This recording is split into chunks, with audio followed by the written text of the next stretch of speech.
tujuan Yesus berdarah-darah Yesus di tengah-tengah Bani Israel untuk menyadarkan Bani Israel agar Bani Israel menerima dirinya sebagai utusan Tuhan. Salam satu Tuhan.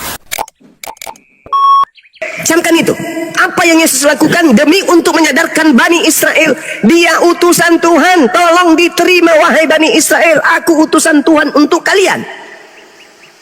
Itu ajaran Yesus. Bahkan disampaikan Yohanes 17 nomor 3. Hidup kekal itu adalah mereka Bani Israel mengenal engkau satu-satunya Eloah yang benar, dan mengenal Yesus Kristus yang engkau utus. Untuk mendapatkan hidup kekal, Yesus harus dikenal sebagai utusan Tuhan, bukan dikenal sebagai Tuhan. Itu endingnya. Kisah Para Rasul 2 nomor 22. Hai orang Israel, kalian harus tahu yang kumaksud adalah Yesus, seorang yang berasal dari Nazaret. Dia ada orang yang ditentukan oleh Tuhan untuk melakukan mujizat, tanda-tanda, kekuatan yang dilakukan oleh Eloah Abraham dengan melalui perantaraan Yesus. Tamat pengajaran Yesus kepada Bani Israel, dia ditolak sebagai rasul. Kembali dia ke Tuhan. Selesai perkara. Setahun, 2 tahun, 3 tahun, 4 tahun, 5 tahun, 7 tahun, 10 tahun, sampai pada tahun 52, tiba-tiba muncul Yesus palsu. Siapakah engkau Tuhan? Akulah Yesus yang kau aniaya. Itulah Yesus yang kau sembah hari ini. Bukan Yesus Nabi kami yang datang kepada Bani Israel. Yesus lain yang muncul kepada Paulus, yang mengajak kemudian manusia untuk menyembah kepada dirinya. Kata Yesus, waspadalah kepada penyesat yang datang kepadamu dengan memakai nama Yesus dan berkata, akulah Kristus. Kalian semua adalah pengikut Kristus, kalian semua adalah pengikut Yesus, tapi yang palsu. Silakan Anda perkuat argumentasi saudara. Saya ini menyembah Yesus karena Yesus mengaku Tuhan. Yes, memang betul. Karena penyesatnya memang mengaku itu. Tidak salah. Yesus memang mengajarkan demikian. Waspadalah. Waspadalah. Coba Anda lihat Matius 24 dari data 23. Tadi data 4, data 5. Di situ Mesiasnya mengaku Mesias dan menyesatkan banyak orang. Satu. Yang kedua, Anda baca dari 23. Jadi apabila ada orang yang berkata ada Yesus di sini, ada Yesus di sana, apa kata Yesus? Jangan kau percaya. Camkanlah, aku sudah mengatakannya kepadamu. Jadi apabila ada orang berkata ada Yesus di padang gurun, ada Yesus dalam bilik, apa kata Yesus? Jangan kau percaya. Paulus setelah itu mengaku bertemu dengan Yesus di padang gurun ketika dia ke Damsyik, dan juga mengaku bertemu Yesus ketika dia di dalam bilik penjara. Skubalon dalam bahasa Yunani artinya apa? Skubalon artinya kamar rahasia. Kamar rahasia itu apa? Sel penjara. Tidak bebas orang masuk kecuali orang khusus yang masuk di kamar itu, di bilik itu, yaitu si terdakwa. Paulus masuk di kamar rahasia itu, dan di situ dia mengaku bertemu dengan Mesias, menulis surat Filipi, Efesus, Galatia dan seterusnya. Camkan itu baik-baik. Aku sudah mengatakannya kepadamu, sebab Yesus palsu dan nabi-nabi palsu akan muncul dan akan melakukan banyak mujizat dan sekiranya mungkin menyesatkan orang-orang pilihan juga. Camkan, aku telah mengatakannya itu. Jangan kau percaya, sebab sama seperti kilat yang memancar dari timur sampai ke barat, demikianlah nanti kedatanganku yang kedua. Jadi kalau ada orang yang datang mengaku ketemu Yesus, jangan percaya. Aku datang kedua kalinya nanti seperti kilat menyambar dari timur sampai ke barat. Jadi kalau hanya dia sendiri, aku bertemu dengan Yesus loh, jangan kau percaya. Aku melihat Yesus loh, jangan kau percaya. Sebab sama seperti kilat dari timur sampai ke barat memancar cahayanya, demikianlah nanti caraku datang yang kedua kali. Juga malaikat berkata dalam Lukas, dalam Kisah Para Rasul 1 nomor 11, Yesus yang kalian lihat terangkat dari bumi ke surga, ke langit, itu akan datang kedua kalinya sama persis seperti engkau melihat dia terangkat. Apa itu? Dia datang dengan jasadnya. Untuk yang kedua kalinya datang dengan jasadnya. Sedang Iya bang, sebentar bang. Sedangkan yang datang kepada Paulus tak ada jasad kecuali hanya cahaya. Ingat, Yesus berkata dalam Lukas 10:18, aku melihat iblis jatuh dari langit ke bumi berupa cahaya. Yang datang kepada Paulus hanya berupa cahaya, tidak ada daging. Berarti itu bukan Yesus yang asli. Sebab Yesus yang asli datang lengkap dengan dagingnya. Menurut siapa? Menurut Yesus. Di mana dalilnya? Baca Matius 24 nomor 27 dan nomor 30. Silakan.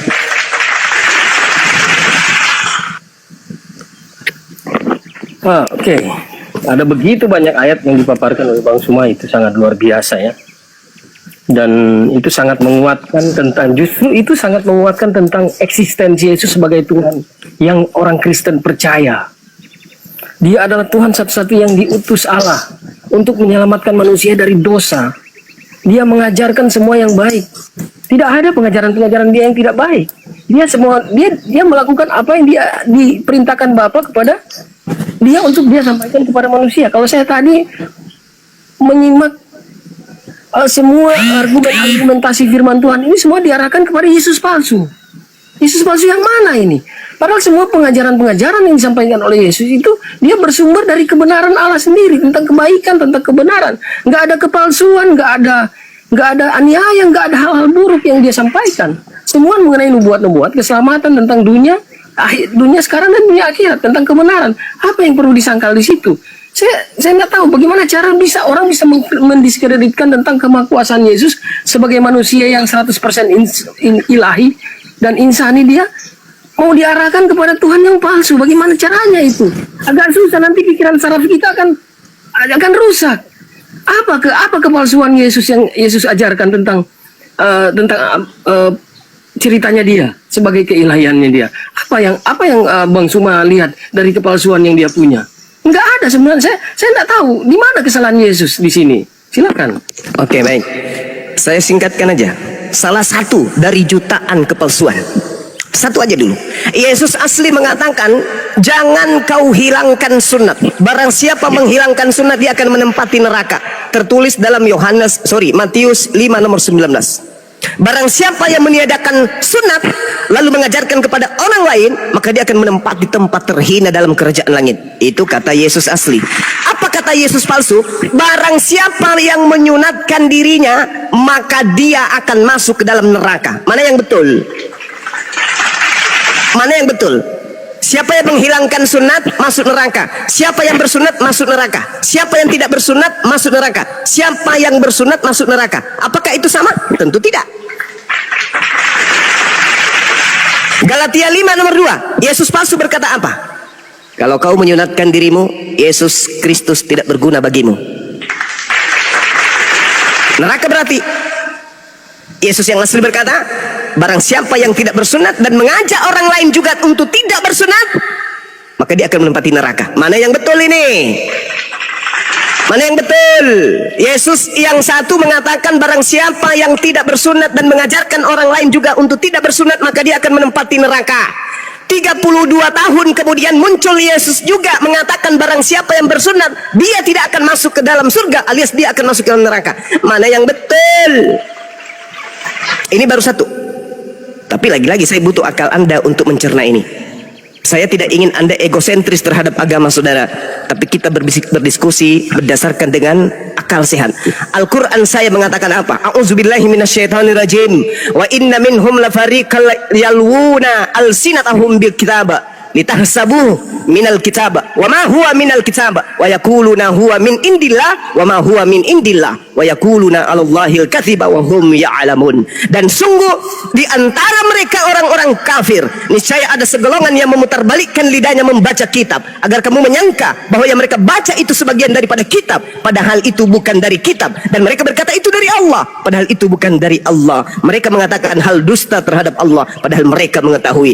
Paulus tahu hukum sunat itu wajib hukumnya, tapi mereka dia merubahnya kemudian bahwa sunat itu tidak berguna sama sekali. Yang mana yang Anda harus ikuti? Ajaran Yesus atau ajaran yang palsu yang nabinya adalah Paulus? Paulus ini adalah nabi palsu dari Yesus palsu. Matius 24 nomor 4. Waspadalah sebab Yesus palsu dan nabi palsu akan datang melakukan banyak mukjizat agar menyesatkan orang-orang pilihan juga. Silakan Anda renungkan. Anda pengikut Yesus yang aslikah atau Anda pengikut Yesus yang palsu? Silakan.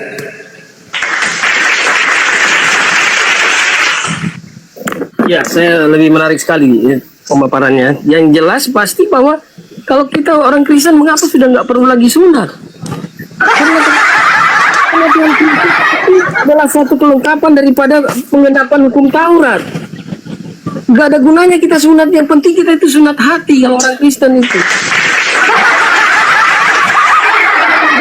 Menajiskan kita itu adalah keluar yang apa yang keluar dari kita ucapkan kan. Dalam hal ini pengganti sunat itu adalah kehidupan kita yang baik, hati kita yang perlu disunat, bukan kemaluan kita.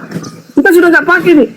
Memang perjanjian lama itu, Taurat itu penting, tapi Yesus adalah penggenapan. Dia sudah tidak lagi. Kan tadi kan Bang Suma sudah bilang, nggak ada guna lagi sunat kan kalau ada Yesus kan sudah jelas tadi ayatnya. Saya tidak, malah justru saya sudah tidak tahu ayatnya di mana yang disebutkan tadi.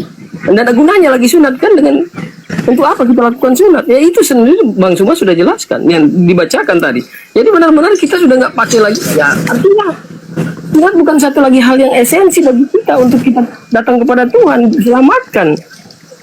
Bukan berarti sunat itu menggantikan, tapi Yesus sendiri sebagai darahnya ya di kayu salib sudah menjadi korban bagi kita. Kalau kita sekarang sudah ada baptisan, sudah ada baptisan pengganti sunat yang mengakui Yesus sebagai Tuhan, ya itulah sudah cukup. Dengan kita membersihkan diri kita sendiri, dibaptis masuk ke dalam air, itu kan pengganti sunat kita kan. Jadi ya kalau misalnya Yesus sendiri yang bukan merubah, tapi dia menggunakan sunat itu dengan dirinya sendiri sebagai korban di kayu salib kan, itu yang dimaksudkan saya rasa. Silakan. Oke, Bung. Rupanya Anda harus banyak mempelajari kitabnya orang Yahudi. Yang disebut sunat hati itu adalah tunduk melaksanakan setiap perintah Elohim. Perintahnya sunat kulub, orang yang bersunat hatinya sudah pasti ikut. Tidak sombong dia terhadap perintah Tuhan. Bagaimana mungkin Anda mengatakan sunat hati? Ngerti nggak sunat hati? Sunat hati itu adalah tidak mengikuti keinginan hati, tetapi memotong nafsu syahwat kita, keinginan duniawi kita untuk berserah diri kepada perintah Tuhan. Perintah Tuhannya sunat, maka sunat. Apa kata Yesus di dalam Lukas 16 nomor 17? Lebih mudah langit dan bumi lenyap daripada hukum sunat itu dibatalkan. Lagi-lagi Anda menentang Yesus, bukan? Kenapa? Karena Anda mengikuti Yesus palsu. Bagi kami yang tak ada lagi yang kayak begitu-begitu. Yes, thank you. Anda sedang memproklamirkan ajaran iblis yang datang mengaku sebagai Yesus. Wa ikhwanuhum yamuddunahum fil ghayyi tsumma la yuksirun. Saudara iblis adalah orang kafir. Orang kafir adalah penolong iblis demi untuk menyelamatkan manusia agar durhaka kepada Tuhan pencipta langit dan bumi. Anda sedang menguatkan argumentasi iblis agar manusia membangkang terhadap perintah Tuhan. Dengan iblis datang mengaku sebagai Yesus, separuh dari penduduk bumi tertipu. Dikiranya yang datang itu Yesus, padahal Yesus palsu. Padahal sesungguhnya Yesus sudah menasihatkan muridnya, waspada kepada Yesus palsu yang datang dan menyesatkan banyak orang. Apa bukti sesatnya? Coba, Tuhan mengatakan, barang siapa yang menghilangkan sunat, kisah Kejadian 17 nomor 14, maka bunuhlah, karena dia telah membatalkan perjanjian kekalku. Itu perintah Tuhan. Apa perintah utusan Tuhan? Yesus. Matius 5 nomor 19, barang siapa yang menghilangkan sunat dan mengajarkan kepada orang lain, maka dia akan menempati neraka. Itu ajaran utusannya. Bahkan Yesus sebagai utusan Tuhan mengatakan, lebih mudah langit bumi lenyap daripada hukum Taurat setitik itu hilang, daripada sunat itu dibatalkan. Tapi Paulus, karena dia merasa ada Tuhan di belakangnya, yaitu Yesus, mengatakan kepada pengikutnya, wahai pengikutku, barang siapa di antara kalian bersunat, maka Yesus Kristus yang datang kepadaku di padang gurun itu tidak berguna bagimu. Emang? Tapi kalau kamu ikuti, jangan bersunat, maka Yesus Kristus yang adalah makhluk halus yang datang di belakang Paulus itu berguna bagimu. Apa itu? Membantu kamu sesat, membantu kamu supaya kau menjadi Kristen, membantu kamu supaya kau tidak menyembah pencipta langit dan bumi, tetapi menyembah angan-angan, yaitu antara Yesus manusia 100% dan Tuhan 100, bukan 100%. Itulah yang terjadi hari ini. Coba Anda renungkan tuh. Anda mengatakan memang bagi kami, ya iya, karena kalian pengikut Yesus palsu. Tapi Yesus asli apa yang dikatakan? Lebih mudah langit dan bumi lenyap daripada satu titik dari hukum Taurat batal. Lebih mudah langit, bumi lenyap daripada sunat itu batal. Pertanyaannya, apakah langit dan bumi sudah lenyap? Belum.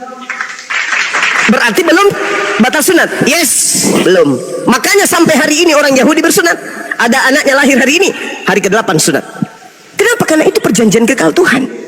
Tiba-tibanya datang Yesus palsu.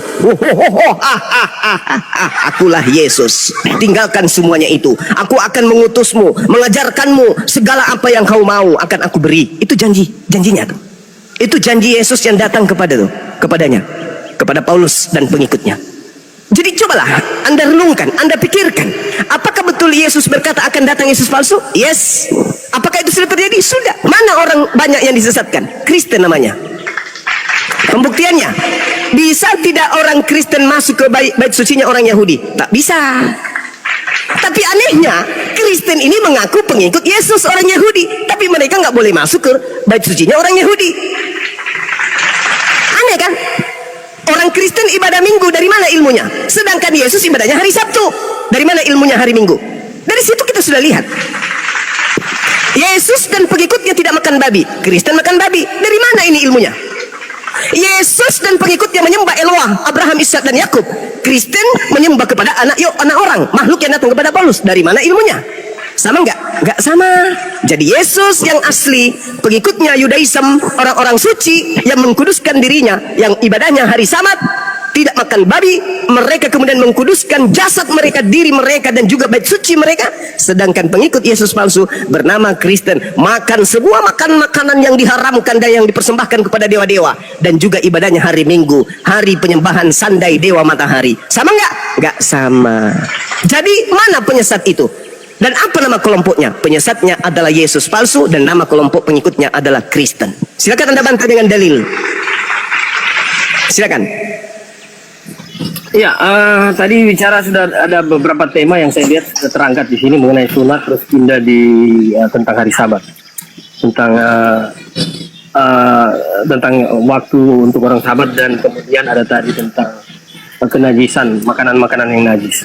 Ada 3 hal yang saya pikir di situ agak berat juga untuk dijawab. Tapi satu hal yang saya percaya, bahwa kita percaya sunat, tadi Pak Bang Musuma sudah mengatakan bahwa sunat adalah tanda perjanjian antara Allah dan manusia.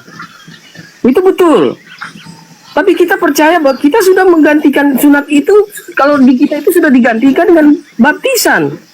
Bahwa baptis itu kita menerima Roh Kudus, artinya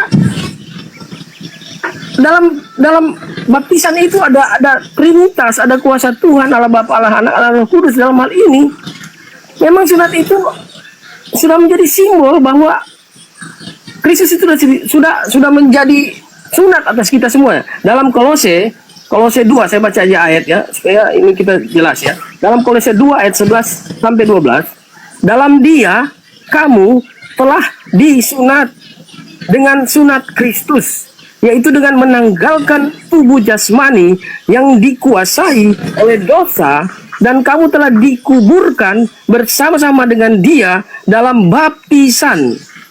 Dalam baptisan itu kamu juga telah dibangkitkan bersama-sama dengan Dia, oleh karena kamu percaya kepada kuasa Allah yang telah membangkitkan Dia dari antara orang mati. Ini konsep yang kita pakai, bahwa sunat itu adalah tanda kita itu sudah mati dan dikuburkan. Adalah perjanjian baru untuk Dia, Tuhan itu mengenal siapa umatnya yang menyatu dengan Dia, yang seperti Yesus sudah mati di kayu salib, kemudian dikuburkan 3 hari seperti tadi dibilang tanda Yunus itu 3 hari, kemudian Dia bangkit. Hanya itu tanda yang orang mulai mau lihat di zaman perjanjian lama sama baru. Itulah tanda akan Yesus, akan kelahiran, akan nubuat, akan identitas Yesus, status Yesus yang kita percaya, yang lahir dari Maria, dari Roh Kudus. Itu yang Yesus yang kita beritakan, bukan Yesus palsu. Palsu mana? Palsu di mana? Saya bingung dari tadi yang dimaksudkan dengan orang Kristen menyembah Yesus palsu. Palsu dari mana? Kita percaya sebagai Roh Kudus yang adalah Allah Tuhan yang diutus oleh Allah untuk menyelamatkan umat manusia. Yohanes 3:16 itu untuk supaya manusia hidup kekal, supaya terputus ya, hubungan yang terputus antara Allah dengan manusia oleh buah terlarang, buat kuldi itu yang dimakan oleh Nabi Adam, oleh Adam, bukan Nabi ya, oleh Adam. Kemudian semua manusia berdosa, lahirlah Yesus, untuk Allah sendiri datang menjadi manusia, Dialah bukan Yesus palsu, dia mau mati oleh kejahatan, oleh keserakahan manusia, oleh ketakutan Raja Herodes diambil tahtanya sebagai raja. Ketakutan itu yang membuat orang Farisi dan orang Taurat pada zaman itu membunuh Yesus oleh kejahatan, oleh pengaruh dari kuasa Lucifer tadi kita sudah bahas di awal, oleh iblis, sehingga Yesus mati, memang harus mati. Itu skenario, dia harus mati dan kemudian maut dikalahkan, 3 hari dia bangkit. Itu yang kita percaya, yang kita belajar dari setiap kitab perjanjian lama sampai baru tentang nubuat Yesus. Itu yang kita percaya. Baptisan, sunat sudah melengkapi memang, tapi kita bukan pakai sunat yang seperti dalam perjanjian baru. Kita harus mati, dibangkitkan bersama-sama dengan dia. Sunat, baptisan itu tanda sunat bagi kita. Jadi kita sudah nggak pakai lagi yang namanya sunat-sunat yang perjanjian. Oke, soal makanan kan kita sudah ada aturan. Yang keluar dari mulut itu yang menajiskan, bukan yang masuk dari mulut, tapi keluar perkataan kita yang menajiskan. Kalau soal makanan, kita mau makan babi, mau silakan, anak suka makan atau tidak, itu terserah kita. Bukan harus ada aturan lagi untuk kita selamat, harus jangan makan babi. Nggak boleh makan ini, nggak boleh makan itu untuk selamat. Waduh, aturan dari mana? Yesus sudah datang untuk kita supaya kita hidup dalam kelimpahan. Tetapi ada aturan-aturan yang Tuhan mau, jangan sampai kita lari dari perbuatan-perbuatan jahat. Itu aja. Soal makanan, tadi soal apa lagi? Saya nggak tahu ini, soal pengajaran Paulus. Paulus itu dari Korintus, Kisah Para Rasul, Filipi, Kolose, Galatia, itu pengajaran-pengajaran baik tentang Yesus itu. Nggak lari, nggak ada penyesatan di sana. Kalau ada, aja nggak tahu, tunjukkan ayatnya. Terima kasih. Oke, baik. Ada 3 hal yang saya tangkap. Yang pertama terkait makanan. Anda menerima pengajaran makanlah semuanya itu bukan dari Yesus yang datang kepada Bani Israel. Anda menerima pengajaran itu dari Paulus yang dibisikkan oleh Yesus yang bukan manusia. Kolose 2, Ibrani 6, 1 Korintus, 2 Korintus, segalanya halal bagiku dan seterusnya. Itu bukan dari Yesus. Kalau Anda mengatakan yang masuk di mulut, yang tidak menajiskan, yang keluar yang menajiskan, itu tidak ada hubungannya dengan babi. Itu berhubungan dengan cuci tangan atau tidak cuci tangan. Tertera di dalam Matius 15. Tetapi iblisnya memplesetkan seakan-akan itu babi. Seakan-akan murid Yesus pada saat itu sedang makan babi. Tak ada murid Yesus makan babi. Di situ dikatakan bahwasanya yang menajiskan adalah yang keluar, bukan yang masuk dalam mulutmu. Itu tertulis di Matius 15, tidak ada hubungannya dengan makan babi, makan anjing, makan kera, makan biawak, padale, pararan dan seterusnya. Nggak ada hubungannya dengan itu. Itu hanya cuci tangan atau tidak. Tidak ada makanan babi di sana. Cuci tangan atau tidak, itu yang pertama. Ini Anda dapat ilmu dari mana? Lagi-lagi dari Yesus palsu melalui nabinya Paulus. Kemudian yang kedua terkait dengan salib. Nah ini dia. Coba. Orang Kristen mendapat ilmu dari nabinya, yaitu Paulus, dari Tuhannya yang adalah Yesus. Mengajarkan tentang penebusan dosa menggunakan darah manusia. Itu ajaran setan. Ajaran setan itu mempersembahkan manusia kepada siapa? Tuhan yang benar tidak meminta darah manusia. Amsal 6 nomor 16, 6 kekejian di dalam hati Tuhan, bahkan 7 perkara yang dibenci oleh Tuhan, yaitu menumpahkan darah orang yang tidak bersalah. Yesus tidak bersalah. Yesus tidak punya masalah. Yesus tidak ada dosa. Jangan kau tumpahkan darahnya, sebab itu adalah satu kekejian dan hal yang sangat dibenci oleh Tuhan. Amsal 6 nomor 16. Kata Tuhan, jangan kau membunuh Yesus, sebab aku tidak akan pernah membenarkan Kristen. Karena orang benar jangan kau bunuh, orang yang tidak bersalah jangan kau bunuh. Keluaran 23 nomor 7 sampai nomor 8. Jangan kau bunuh Yesus, itu perintahnya. Kata Yesus orang benar, jangan kau bunuh orang yang benar, jangan kau bunuh orang yang tidak bersalah, sebab aku Tuhan tidak akan membenarkan orang-orang berdosa. Kalau di Kristen, bunuhlah orang benar agar Tuhan membenarkan orang-orang yang berdosa. Lucu kan? Dibalik-balik. Itulah pekerjaan Yesus palsu yang datang kepada nabinya Paulus untuk mengajarkan kepada umatnya Kristen. Jadi penebusan itu, Imamat 1 nomor 2, katakanlah kepada orang-orang Yahudi. Orang Yahudi nih berarti pengikut Yesus. Apabila mereka hendak mempersembahkan penebusan dosa kepada Elohim, ajarilah mereka untuk mempersembahkan hewan ternak, kambing, domba, sapi, lembu. Ada nggak manusia? Nggak ada manusia di sana. Lalu Yesus mengajarkan apa? Baca Matius 8 nomor 4. Perlihatkanlah dirimu kepada imam dan persembahkanlah persembahan kurban seperti yang diperintahkan Nabi Musa kepadamu. Tuh, Yesus memerintahkan murid-muridnya untuk melakukan persembahan hewan binatang. Makanya Yesus palsu ketika dia datang, dia mengajarkan bahwa Yesus yang asli itu anak domba. Supaya apa? Supaya orang yang lemah akal bisa tertipu. Manusia digelari anak domba supaya dia bisa disalibkan juga. Itu fakta real. Sedangkan Tuhan dalam Imamat 18, jangan kau menyerahkan anak manusia kepada dewa Molok, sebab itu akan mencederai kekudusan nama Elohim. Aku sendirilah Tuhan yang akan melenyapkan orang-orang yang mempersembahkan anak manusia kepada dewa Molok. Jadi ketika Yesus ditanya, ketika di dalam Yohanes 8 Yesus kemudian didatangi oleh orang-orang Farisi ingin membunuhnya. Apa kata Yesus? Kalian ingin membunuh aku karena kalian adalah anak-anak setan. Sekiranya kalian adalah anak Elohim, tidak mungkin kalian akan mau membunuh aku, sebab aku adalah orang yang berkata menurut firman Elohim. Tetapi karena kalian bukan anak Elohim, kalian adalah anak setan, maka kalian ingin membunuh aku. Jadi yang membunuh Yesus dan yang mengimani pembunuhan terhadap Yesus itu semuanya adalah anak-anak setan. Tengok tadi yang pertama saya katakan, angkatan jahat menginginkan adanya kebangkitan pada hari ketiga. Orang Kristen menganggap kebangkitan hari ketiga adalah keselamatan bagi mereka. Itu adalah tanda angkatan jahat. Coba, yang terakhir terkait dengan baptis. Bung, Yesus itu sekalipun tidak pernah membaptis satu manusia pun. Yohanes Pembaptis hanya membaptis dalam nama Bapa. Tidak pernah Yohanes Pembaptis membaptis dalam nama Bapa, Anak, dan Roh. Tidak pernah itu. Sejak kapan kemudian ada pembaptisan dalam 3 pribadi? Sejak adanya makhluk yang keluar dari goa, yaitu goa yang ditempati jasad pengganti Yesus milik Yusuf Arimatea. 3 hari kemudian keluar. Markus 16:12, Yesus menampakkan diri kepada mereka dalam rupa yang lain.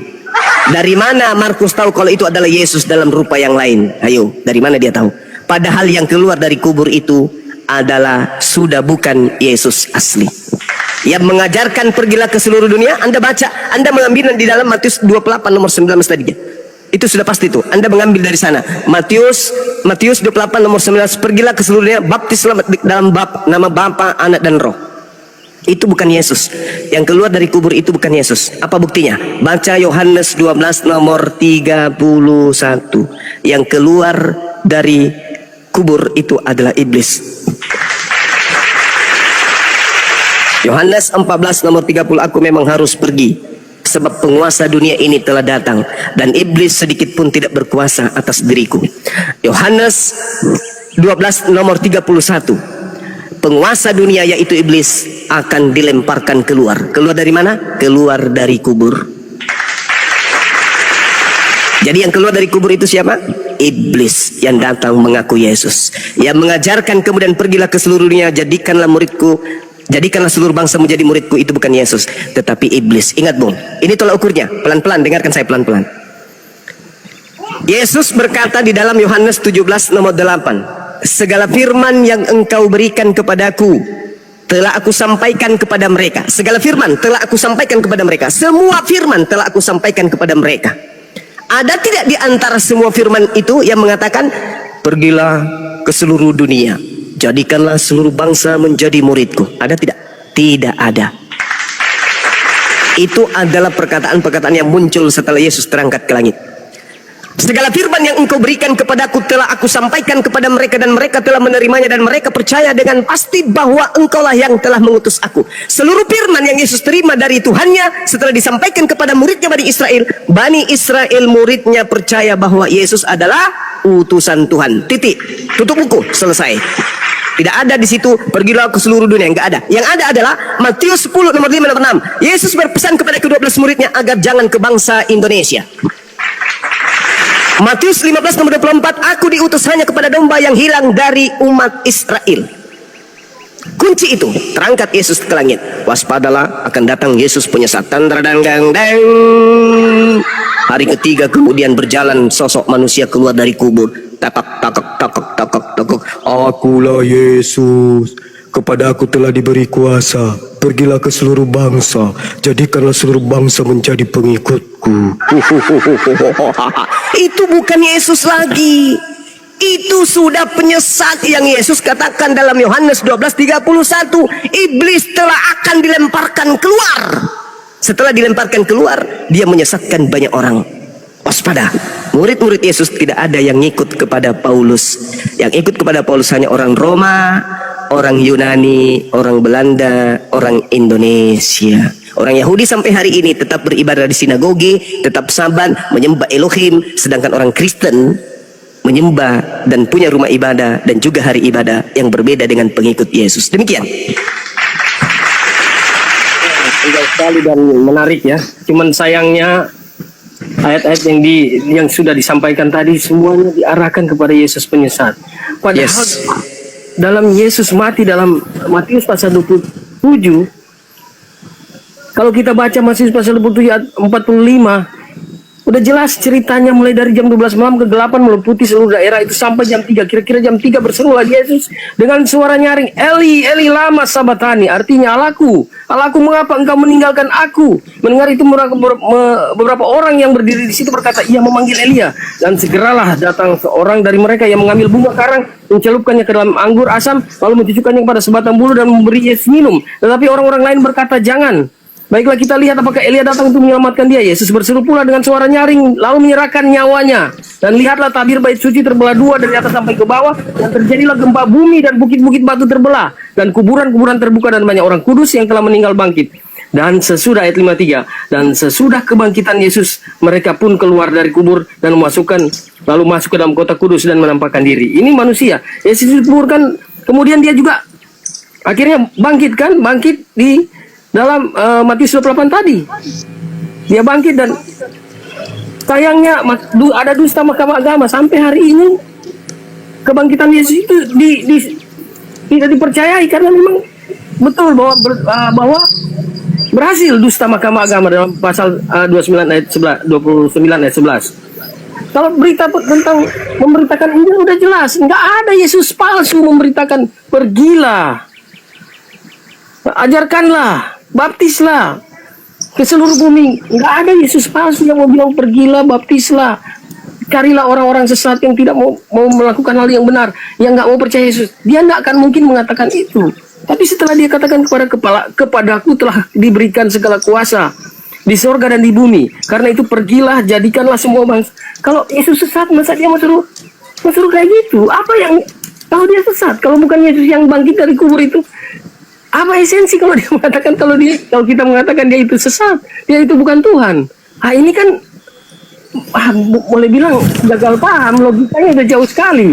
Jadi maksudnya kalau di Matius pasal 29 atau 27 tadi udah jelas, ada kronologinya. Yesus diserahkan kepada Pilatus dan kematian Yudas, kemudian Yesus dihadapkan Pilatus. Saudara-saudara kalau baca Alkitab banyak sekali ya, Yesus diolok-olok, kemudian disalibkan.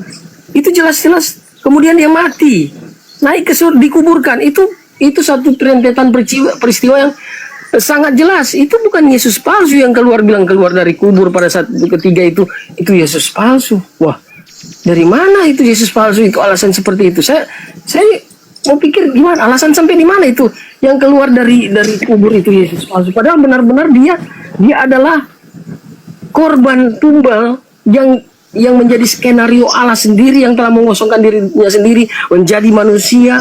Untuk apa? Untuk supaya manusia tidak jatuh di bawah kutuk, untuk manusia tidak binasa, untuk manusia semua diselamatkan. Itu kan tujuan dari kematian Yesus. Bukan soal pengajarannya sudah bonus itu. Soal mujizat dia itu udah nggak heran lagi. Air menjadi anggur, mati dibangkit, itu udah nggak perlu dibahas lagi, itu udah terlalu banyak. Terus apa yang diberitakan tentang kepalsuan? Apa yang diberitakan? Apa yang mau disampaikan? Apa kepalsuan? Apa yang kita memplesetkan lagi dalam ayat-ayat Alkitab yang begitu banyak tadi disampaikan Bang Suma? Saya bingung di mana kesesatannya dia itu. Kita percaya bahwa orang Kristen percaya bahwa dia adalah satu-satunya Tuhan yang lahir, yang memiliki dua insani dan ilahi, kan? Rohnya dia ada dua. Tapi bukan berarti dua, tapi dia dalam kemanusiaannya itulah. Yang maksud saya tadi kembali lagi bahwa yang keluar dari kubur nggak ada Yesus yang lain. Bukan Yesus palsu lagi. Yesus mana itu maksudnya? Terima kasih. Oke, baik. Jadi data yang saudara ambil Matius 27, Eli Eli lama sabaqtani.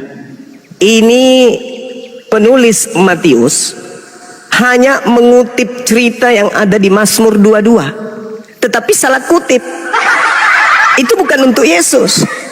Yesus yang disalib ini hanya sampai pukul 18 atau pukul 6 sore. Sedangkan yang ada di Mazmur 22 itu masih ada di tiang salib pada saat malam hari.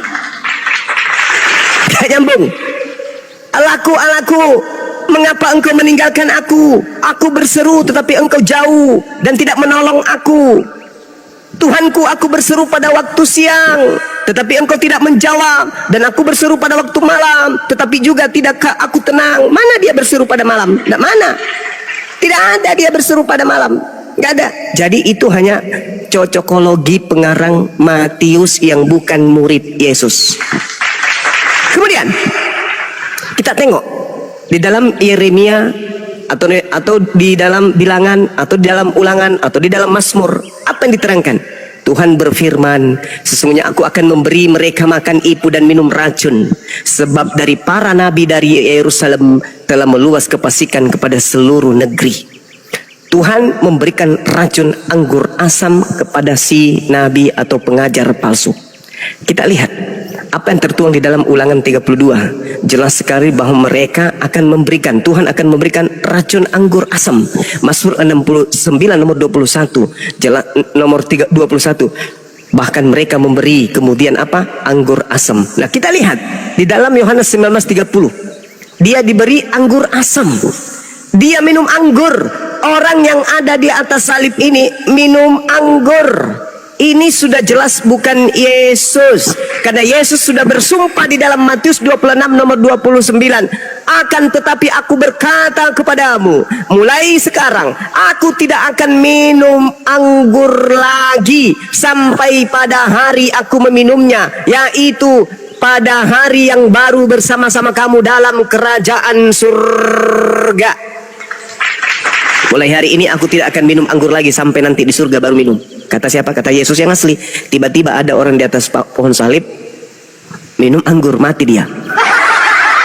Ini Yesus. Ini Yesus asli yang minum anggur ini. Kalau Yesus asli berarti dia pembohong, pendusta. Itu satu. Kemudian Anda melihat ketika berbicara mengenai penyaliban, apa yang saudara uraikan itu semuanya pembelaan saudara terhadap Yesus palsu. Anda pasti membelanya karena Anda pengikutnya. Mana yang palsu? Tadi Matius 5 nomor 19 Anda nggak bisa membantah, bukan? Yesus asli mengatakan jangan, barang siapa yang membolehkan, membatalkan sunat dan mengajarkan kepada orang lain, dia akan menempati neraka. Yang palsu mengatakan barang siapa yang menyunatkan dirinya, dia akan masuk neraka. Mana yang betul? Tidak mungkin satu orang dua ajaran yang bertentangan. Pasti berbeda. Nah, tetapi saya ingin menyimpulkan kepada saudara. Tadi saudara mengatakan bahwa penyaliban terhadap Yesus itu adalah keinginan Tuhan. Terakhir saya sebelum terlalu jauh, saya minta kepada saudara tolong tunjukkan di mana dalilnya Tuhan mau agar Yesus orang benar ini dijadikan sebagai tumbal penebus dosa. Ingat, saya sudah memberikan data. Keluaran 23 nomor 7 nomor 8, jangan kau sebarkan dusta. Orang benar jangan kau bunuh. Orang yang tidak bersalah jangan kau bunuh. Sebab aku Tuhan tidak akan mau membenarkan orang yang bersalah. Pertanyaan saya, di situ Tuhan tidak mau Yesus dibunuh karena Yesus orang benar. Pertanyaan saya kepada saudara, mana dalilnya Tuhan mau untuk membunuh Yesus? Silakan.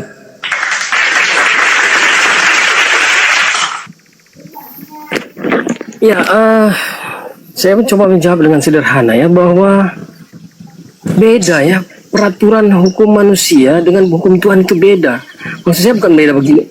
Maksud saya adalah hukum positif yang berlaku bagi kita sekarang dan zaman perjanjian lama baru itu berbicara tentang komunitas manusia itu. Tapi yang dimaksud dengan Allah mengaruniakan anaknya Yesus Kristus itu menjadi penebusan bagi manusia, menjadi korban bagi manusia, itu inti esensi daripada Injil keselamatan. Keselamatan kepada seluruh bumi, untuk supaya dosa di seluruh bumi itu diambil semuanya, ditanggung di bawah di bawah salib Kristus. Kematian Kristus adalah tumbal yang paling sempurna bagi Allah untuk menyelamatkan manusia. Itu aja sih.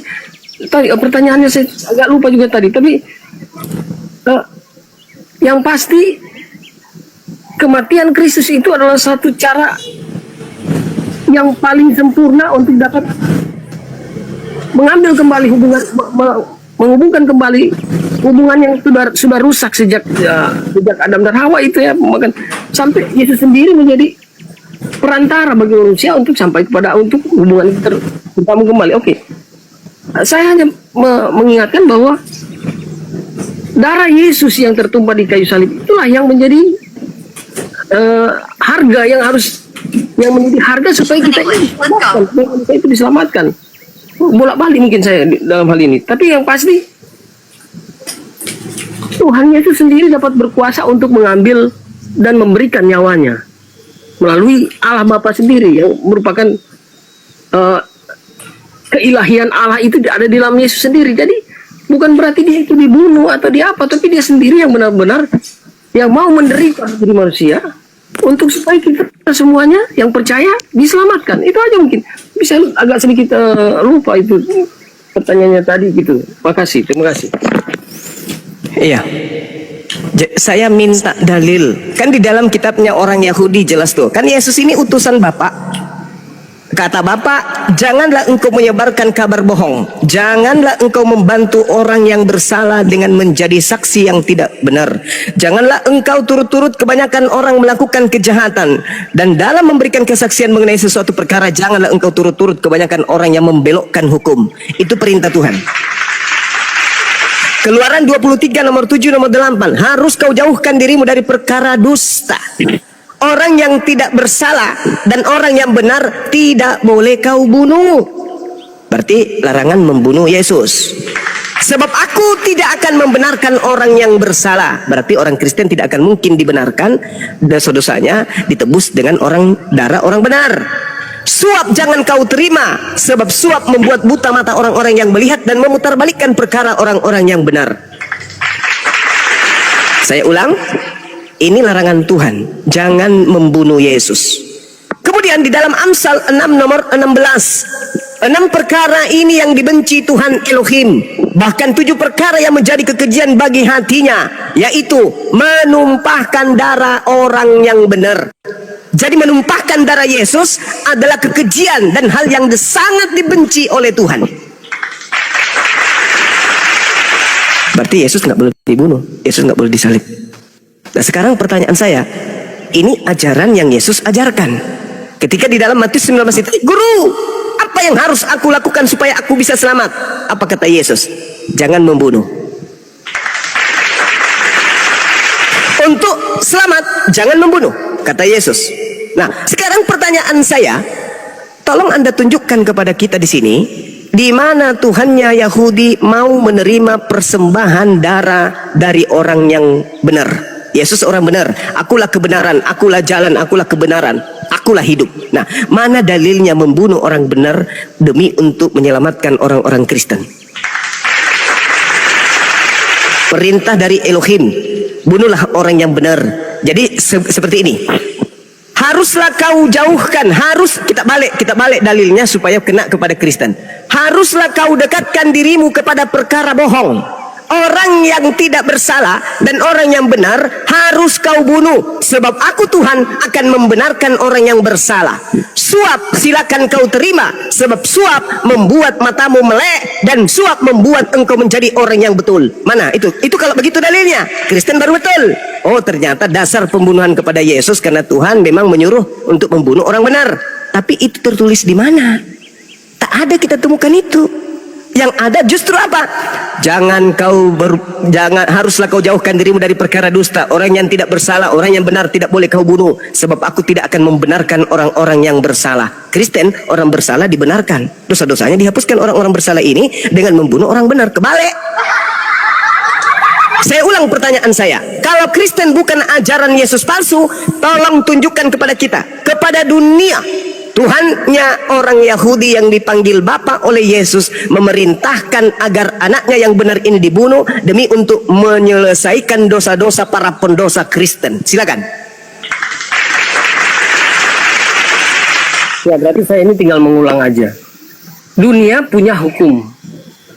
Keluaran pasal 20 juga sudah ada, jangan membunuh, jangan berzina, jangan mencuri. Itu hukum positif yang berlaku bagi kita sampai hari ini juga kita masih pakai juga, jangan membunuh, jangan mencuri. Itu hukum positif. Tapi kalau anak manusia, Yesus datang ke dunia, memang dia harus dibunuh. Dalilnya? Ya artinya, coba ya. Silakan. 1 Korintus pasal 11 ayat. Itu yang kubilang, pasti ajarannya dari Yesus yang palsu. 1 Korintus itu bisikan Yesus palsu. Yang saya minta dalil Tuhan. Dalil Tuhan, jangan dalil Yesus palsu. Dalil Tuhan. Kita hanya percaya, kita tahu bahwa Yesus datang. Yohanes 3:16 pasti sudah di luar kepala. Macet internasional. Pasti sudah di luar kepala. Ayo saudara, mana dalilnya? Nah, begitu besar Yesus datang ke dunia harus mati untuk kita. Mana dalilnya? Tunjukkan. Ya, itu dalam Yesaya pasal 53 ayat 5 juga dia terhitung dari segala pemberontak. Memang dia harus disalibkan. Mana dalilnya? Mana dalilnya? Dalil. Dalil saudara, dalil. Saya menghargai saudara. Saya minta dalil supaya kita tidak diskusi asal ngomong. Dalil juga yang jelas. Kematian Yesus di Golgota itu dibunuh oleh pemerintahan Romawi waktu itu oleh Herodes. Kematiannya itulah yang menjadi tumbal untuk kita, untuk menjadi tumbal bagi manusia. Allahu Akbar, Masya Allah. Tidak boleh membunuh manusia. Hukum positifnya nggak boleh. Tetapi kalau Allah, kalau Yesus tidak mati, justru skenario penyelamatan Allah kepada manusia itu gagal. Kalau tidak Kristen imani, sabar. Kalau Kristen tidak imani pembunuhan terhadap Yesus, maka gagallah Yesus palsu. Yesus palsu gagal mendoktrin manusia. Mana dalil? Dia benar mati, tetapi pada hari ketiga kan maut dikalahkan, dia bangkit. Nah itu Tidak ada perintah Bapa, Pak Jiwa. Tidak ada perintah Bapa. Iya. Allah untuk menyelamatkan kita manusia loh. Gimana ceritanya? 6 perkara yang dibenci dan bahkan 7 kekejian dalam hatinya, yaitu mempersembahkan atau meluncurkan darah orang yang tidak bersalah. Yang berbeda itu versinya dunia itu, tapi versi Allah tidak bisa. Yesus berkata dalam Lukas 24. Dia membuat peraturan, dia sendiri adalah pengenapan akan Taurat, dia sendiri juga jadi korban untuk kita manusia diselamatkan. Oke. Itu ajaran yang Anda dapatkan ini dari mana? Saudara, ajaran yang barusan ini dari mana? Iya, dia harus menyerahkan. Inilah tubuhku yang diserahkan bagimu. Anda dapat ilmu itu dari mana? Ya, kita percaya bahwa Yesus mati untuk dosa kita kan. Ya, itu ilmunya dari mana? Dosa dihapus dengan darah manusia itu di mana ilmunya? Ilmunya di mana, Bang? Bicara tentang pengorbanan Yesus di kayu salib. Saudara, ilmunya di mana? Membunuh manusia adalah menebus dosa. Bukankah membunuh manusia melahirkan dosa? Ya, tapi kan ini versi yang berbeda lain ini. Nah, mana dalilnya? Mana dalilnya? Kan harus berpatokan kepada Elohim. Mana dalil Elohim? Baca dalil, dia harus buka di Matius lagi. Ya, Matius itu bukan dalil Elohim itu. Ya. Silakan, Bung, silakan. Ya, kita hanya percaya bahwa kalau kita baca dari Kejadian sampai Wahyu, bahkan dari Perjanjian Lama, bahwa nubuat Yesus harus mati di kayu salib. Tidak ada itu di Perjanjian Lama, itu nggak ada. Dia akan diserahkan. Dalam kitab Yesaya paling banyak itu dia akan diserahkan oleh. Nggak ada, Bang. Ya, oke. Dan kemudian dia akan mati. Boleh saya ngambil sedikit? waktunya. Saya pasal 53 ayat 3 kan? Nggak ada itu bang, nggak ada. Itu bullshit. Itu bullshit. Itu hanya tipu-tipu gereja-gereja supaya orang semakin sesat. Nggak ada itu. Mari kita lihat bung ya. Dengarkan saya baik-baik. Kita baca Yohanes 11, termasuk apologet pemula yang ada di bawah. Dengarkan ini. Ini keadaan. Saya minta maaf dulu ya, saya sudah ditunggu orang ini. Minta maaf, ini ada tamu ini. Minta maaf. Oke. Nanti Baik bang, baik. Terima kasih orang baik semua ya. Terima kasih saudara Jiwa Baru telah diskusi dengan baik. Baik, terima kasih. Terima kasih teman. Ada orang baik. Siap.